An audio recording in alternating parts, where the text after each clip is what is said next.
this week's Outside of the Box. You're here with your launch consultants, Karen Gatch, Tim Zion, and myself, Christy Bauer. We take questions you get from Facebook, Twitter, and builders, and we put them in a box and answer them for you. So let's get started.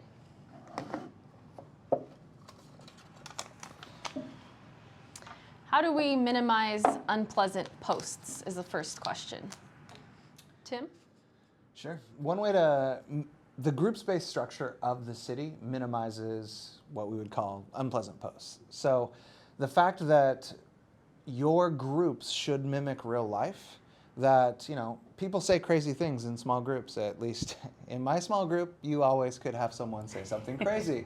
However, you deal with it the same way. You say, let's go ahead and talk about that after group.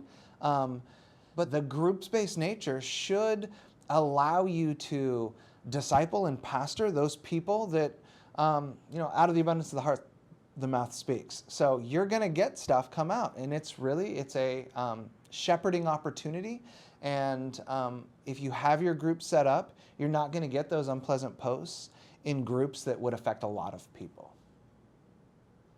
I think there are ways that you can lead the discussion as well. So for example, you have the option to turn on and off the ability for anybody to post a prayer request or a need or an event. A lot of churches that we work with actually turn off the ability to post a topic, but turn on the ability for anybody to create a prayer request. Yeah. Kind of reinforcing the idea that we want to care for everybody, but we maybe don't want to hear about everybody's kids' Little League games. Yeah. Perfect. You want to grab the next question? Sure.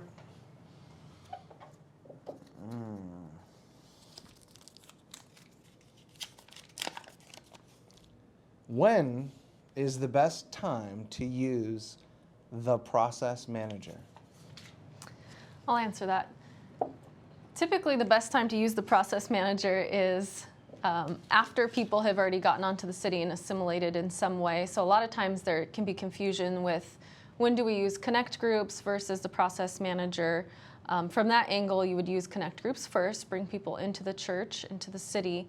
And once they're there, we can do very specific things like walk people through leadership training, start them there, and then once they finish that process, it can lead them into maybe a leadership training meetup night. Or once they've come onto the city, we can actually start an official membership process.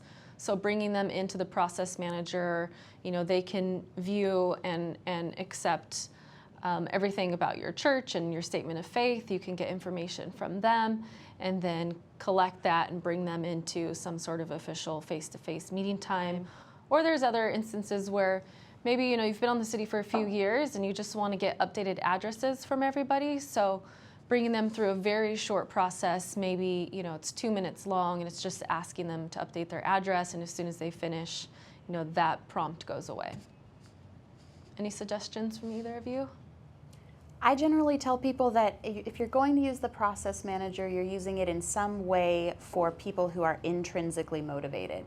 I think sometimes there's confusion between assimilation and newcomers, and the process manager. It's very important. This is not a way of welcoming a newcomer and asking them to get connected. Right. This is for somebody who is connected, just like you were saying. Perfect. Awesome. You want to get the next question? Sure.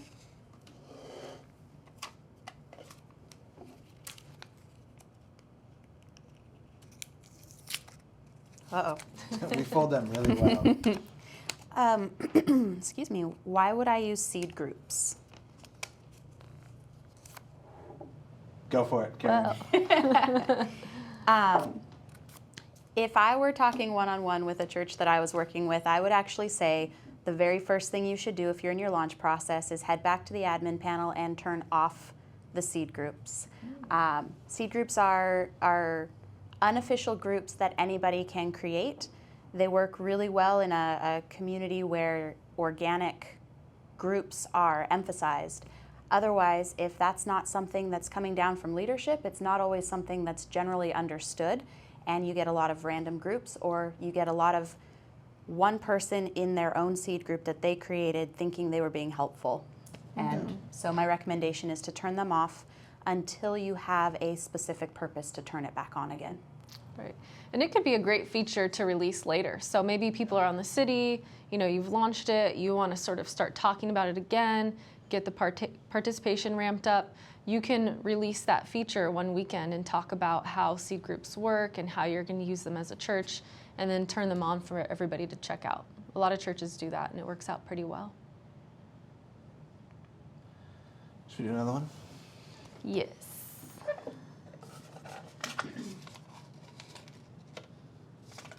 Don't cheat. Don't look at them. For ACS customers, how do we know if we should use the city's children ministry module or checkpoint? I'm doing a class at conference on this, so I'll take it.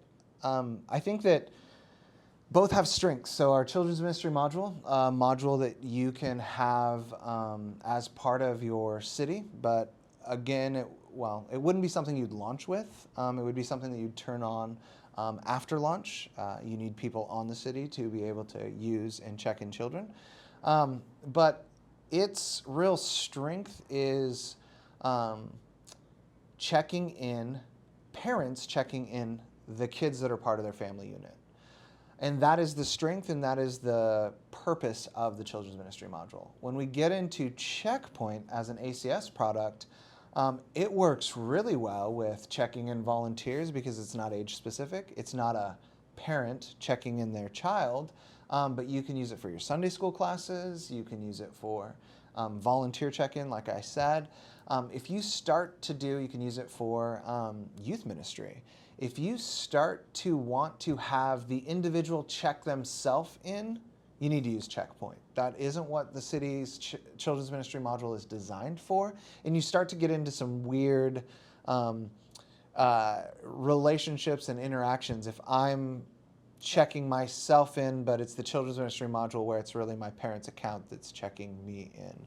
And so I think that use both products simultaneously. I have a lot of churches that use both products, and they use them for their strengths because most churches that have both ACS in the city are sync churches, so you're able to let the information flow across through the sync, and you're able to use the strengths of both the both the children's ministry module and Checkpoint. So good. Works. Perfect. Great. Speaking of conference ideas to impact, next month we will be coming to you live from there. We'll be hosting a class there. Mm-hmm. So be on the lookout for that. All 5 of us. Yes. Hopefully you'll be able to join us for that. On that note, this is Outside the Box. We are gathering questions through Twitter, Facebook, the City Builders, any way that you can get those questions to us. We're always looking for additional questions to be able to answer for you, so send them our way. Thanks. Bye, guys. Thank Bye. you.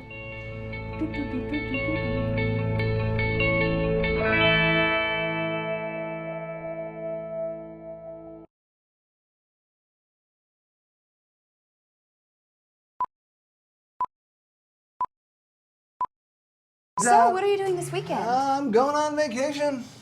What are you all doing? Say strength. What? Say strength. Strength?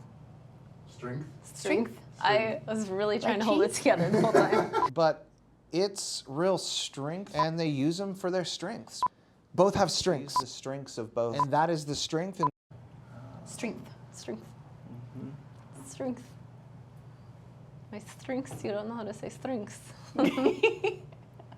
All right. You guys are all foreigners. So I'm the only native speaker here. So that's all I have to say. Thank you.